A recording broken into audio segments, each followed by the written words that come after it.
축복하면서 이 곡을 부르시겠습니다. 우리 각자 여러분의 교회와 한국교회를 축복하면서 함께 선포하십시다. 한 번 더 6월절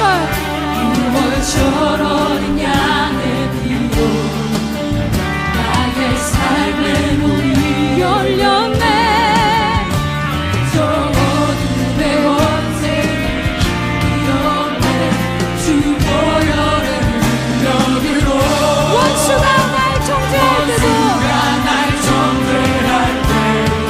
우린 의롭게 설 수 있네.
나는 전능하신 아버지 하나님, 천지의 창조주를 믿습니다. 나는 그의 유일하신 아들, 우리 주 예수 그리스도를 믿습니다. 그는 성령으로 잉태되어 동정녀 마리아에게서 나시고 본디오 빌라도에게 고난을 받아 십자가에 못 박혀 죽으시고 장사된 지 사흘 만에 죽은 자 가운데서 다시 살아나셨으며 하늘에 오르시어 전능하신 아버지 하나님 우편에 앉아 계시다가 거기로부터 살아있는 자와 죽은 자를 심판하러 오십니다. 나는 성령을 믿으며 거룩한 공교회와 성도의 교제와 죄를 용서받는 것과 몸의 부활과 영생을 믿습니다. 아멘.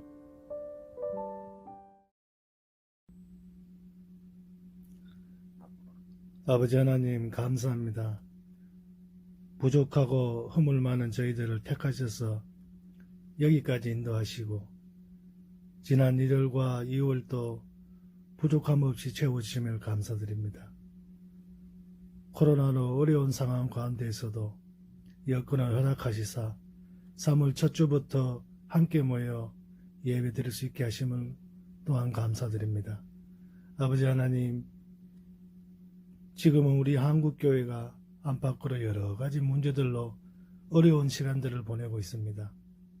무엇보다도 교회의 어린아이들과 학생들, 청년들이 점점 줄어들고 있습니다.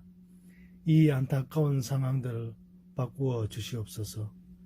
하나님의 말씀을 배우고 또 익히는 학생들과 청년들이 교회에 가득하게 채워주시옵소서.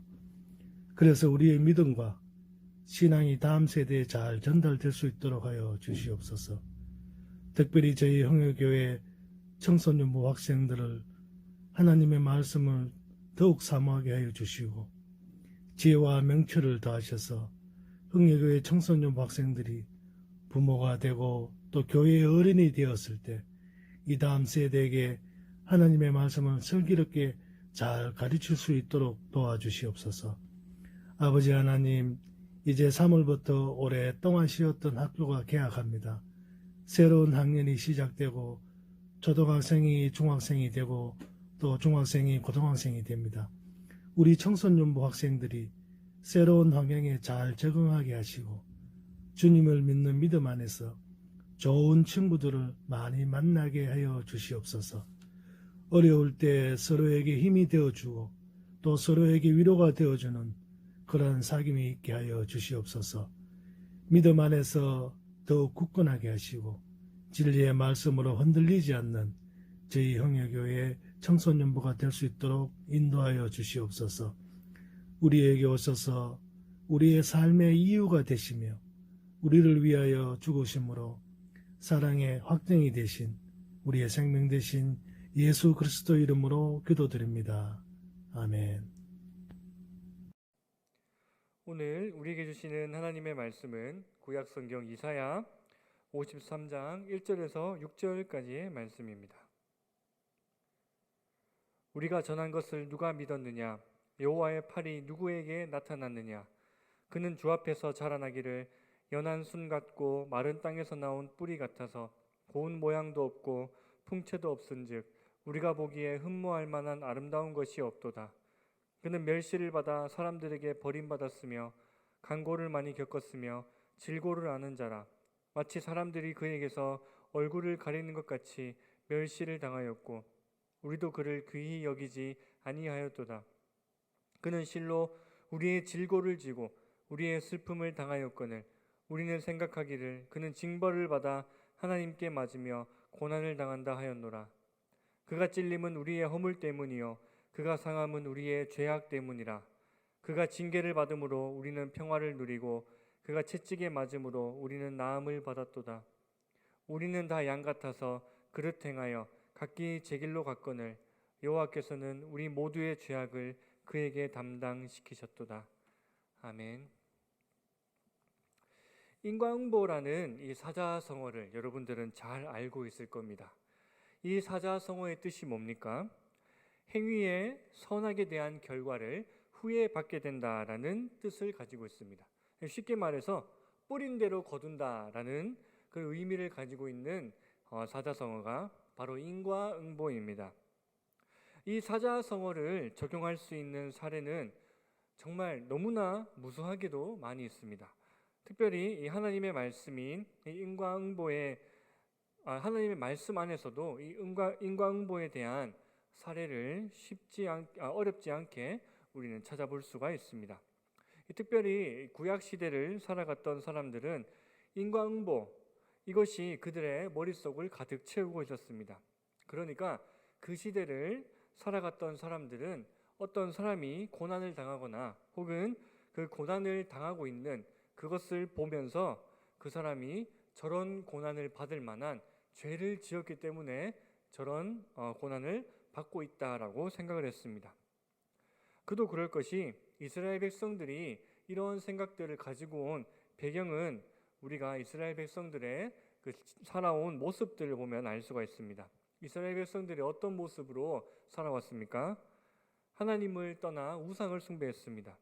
그리고 하나님께서 돌아오라고 그렇게 말씀하셨는데 하나님의 말씀을 듣지 않았습니다. 그러자 하나님의 진노가 그들에게 임해서 바벨론이라는 강대국에 의해서 그들의 나라가 완전히 망해버렸습니다. 그리고 그들은 디아스포라, 그러니까 민족이 땅이 없이 뿔뿔이 흩어져 살게 된 그런 자신들의 현실의 그 모습을 바라보니까 인과응보, 내가 어떠한 죄를 지어서 벌을 받았다, 이러한 생각이 그들 가운데는 깊이 뿌리 박혀 있었다라는 것입니다.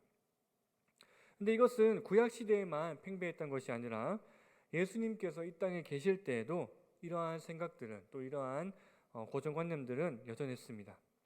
전사님이 가장 좋아하는 말씀이 요한복음 9장에 나오는 날 때부터 맹인된 사람에 관한 말씀입니다.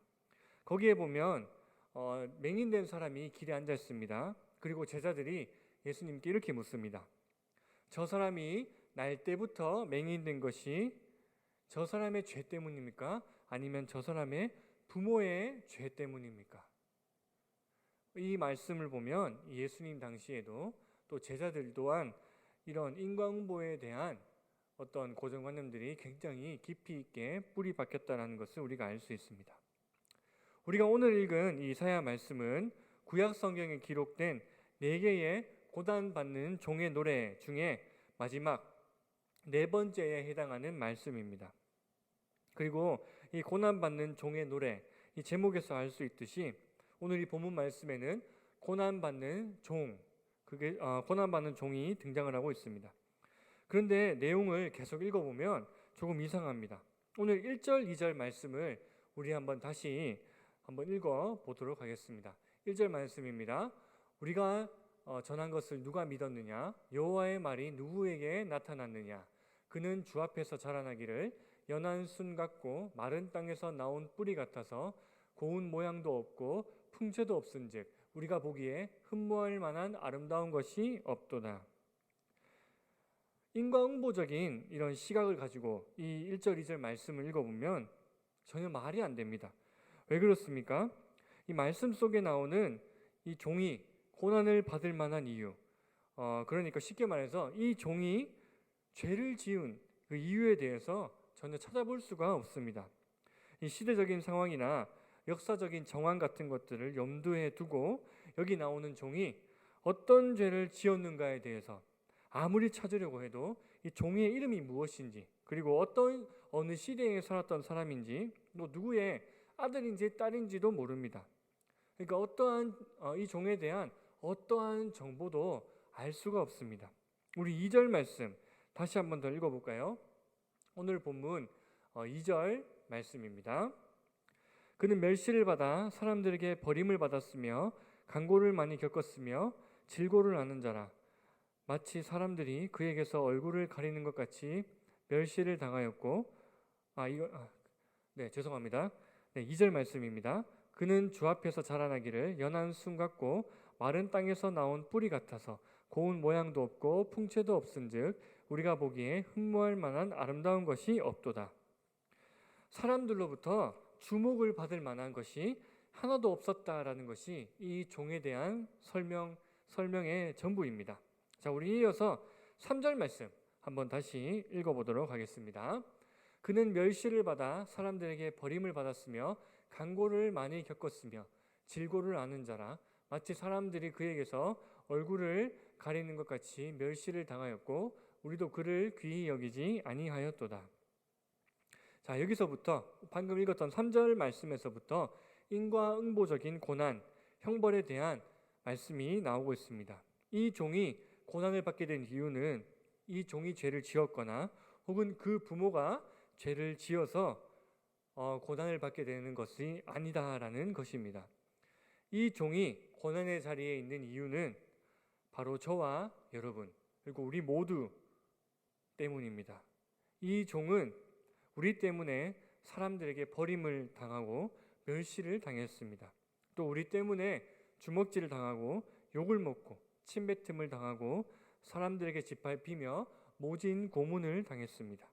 그리고 이 종은 우리의 죄 때문에 머리에 가시관을 쓰게 되었고 손과 발에는 못이 박히게 되었습니다. 이 종이 당한 고난은 그나 그의 부모의 죄로 인한 것이 아니라 다른 사람의 죄를 대신하여서 고난을 받았다라는 것입니다.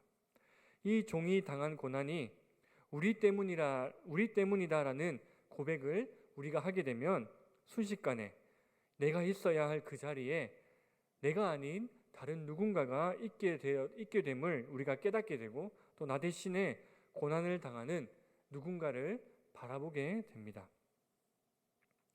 제가 여러분들과 같은 청소년 시기에 가장 듣기 싫었던 말씀 중에 하나가 바로 나는 죄인이다라는 말씀이었습니다. 왜 그러냐면 나는 교회도 매주 열심히 나오고 예배도 잘 드리고 기도할 때 눈도 감고 찬양도 열심히 잘 따라하는데 내가 왜 죄인이지? 죄인은 저기 감옥에나 있는 저 사람들이 죄인이지. 이러한 생각이 굉장히 많이 있었습니다. 혹시 여러분들 중에서도 저와 같은 생각을 했던 사람이 있습니까? 나는 부모님 말씀도 잘 듣고 공부도 잘하고 교회도 매주 출석하는데 왜 내가 죄인일까? 여러분, 우리가 생각하는 이 죄의 범위는 아마 이런 윤리적인 죄의 범위에서 그칠 때가 많습니다. 그러니까 내 행동은 윤리적으로 전혀 문제가 없는 행동인데 내가 왜 죄인입니까? 라는 이러한 의문이다라는 겁니다. 물론 이것도 죄가 맞습니다. 윤리적인 죄도 죄가 맞습니다. 하지만 하나님의 말씀이 우리에게 이야기하고 있는 죄는 이것보다 더욱더 근본적인 죄입니다. 그것은 바로 우리 인생이, 우리의 삶이 하나님 중심이 아니라 내 중심, 이것이 성경이 말하는 가장 큰 죄라고 할 수가 있습니다. 복음은 우리에게 끊임없이 이야기하고 있습니다. 네가 할 수 있는 것은 없다. 예수님을 인정하고 예수님에게 너의 모든 것을 맡겨라. 이렇게 복음은 우리에게 끊임없이 이야기하고 있습니다. 하지만 우리는 어떻게 생각합니까? 예수님은 내 인생에서 할 수 있는 게 없습니다. 제 인생 제가 살 테니까 예수님은 그저 내가 하는 기도의 제목, 기도의 소원이나 들어주시고 그냥 내가 어떻게 살아가는지 보기만 하십시오. 이렇게 생각하고 우리의 인생을 살아갈 때가 굉장히 많다라는 것입니다. 하지만 우리가 이런 생각을 가득 가지고 있음에도 불구하고 예수님은 그리고 복음은 지금도 우리에게 끊임없이 예수 그리스도를 나의 구주로 고백하라라고 끊임없이 요구하고 있습니다. 여러분, 그리고 성경에 나오는 수많은 인물들의 그 고백을 한번 보십시오.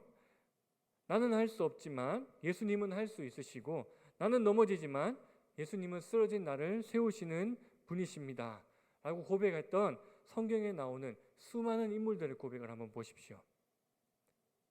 여러분, 예수님을 인정하지 않는 삶, 이것은 예수님을 믿는 것처럼 보이지만 전혀 예수님을 믿지 않는 내 본심, 내 인생은 내가 주인이다, 내 인생은 내 마음대로 살아간다 주장하고 있는 나의 이러한 모습들이 모두 성경이 말씀하고 있는 죄입니다. 여러분, 우리가 예수님을 내 삶의 주인으로 또 나의 구원자로 진심으로 고백하고 예수님을 따르는 삶을 우리가 살아가야 할 줄로 믿습니다. 특별히 우리는 지금 사순절을 보내고 있습니다. 사순절의 진정한 의미가 무엇입니까? 우리는 영원히 죽을 수밖에 없는 죄인입니다. 그런데 예수님께서 우리를 위해 이 땅에 오셔서 우리의 모든 죄의 문제를 해결해 주신 그 예수님의 그 여정을 깊이 있게 생각하고 묵상하는 것이 바로 사순절의 진정한 의미가 아닙니까? 여러분, 오늘 말씀으로 다시 한번 돌아가 봅시다. 오늘 말씀에 나오는 고난받는 종이 받아야 하는 고난은 순전히 저와 여러분들 때문입니다. 그리고 그 고난받는 종, 우리 예수님께서 달리셔야 했던 그 십자가의 그 자리는 원래 예수님이 아니라 저와 여러분들이 있어야 되는 자리라는 것을 우리가 기억해야 됩니다. 예수님이 아니었다면 내가 있어야 할 곳이 바로 그 십자가 거기라는 것입니다. 하지만 우리를 살리기 위해 우리를 대신해서 십자가에 달리신 예수님의 그 사랑과 그 죽음으로 인해서 우리의 모든 죄가 사해지는 놀라운 은혜를 우리가 입었고, 그 은혜로 인하여서 우리가 구원받은 하나님의 백성으로 이 땅 가운데 살아가고 있음을 우리가 꼭 기억해야 될 줄로 믿습니다. 사순절을 보내고 있는 우리의 고백이 내 자신을 부인하고 오직 예수님만을 따르기로 결단하는 그런 믿음의 고백이 오늘 이 시간 함께 예배를 드리는 저와 여러분들 가운데 가득하기를 간절히 소망합니다. 기도하겠습니다. 하나님 감사합니다. 사순절 기간을 보내고 있는 우리의 삶 가운데 우리의 죄 때문에 우리를 위하여 이 땅에 오신 예수 그리스도의 그 은혜와 사랑을 더욱더 깊이 있게 묵상하며 또 고백하는 우리 흥해교회 중고등부 될 수 있도록 주님 도와주시옵소서.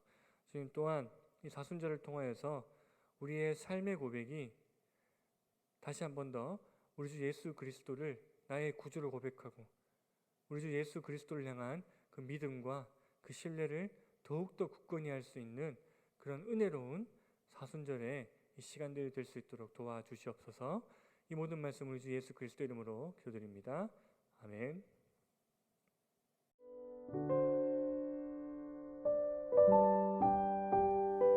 하늘에 계신 우리 아버지, 아버지의 이름을 거룩하게 하시며 아버지의 나라가 오게 하시며 아버지의 뜻이 하늘에서와 같이 땅에서도 이루어지게 하소서.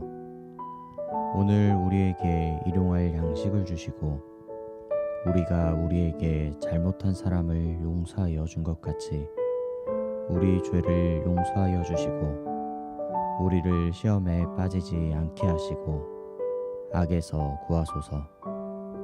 나라와 권능과 영광이 영원히 아버지의 것입니다. 아멘.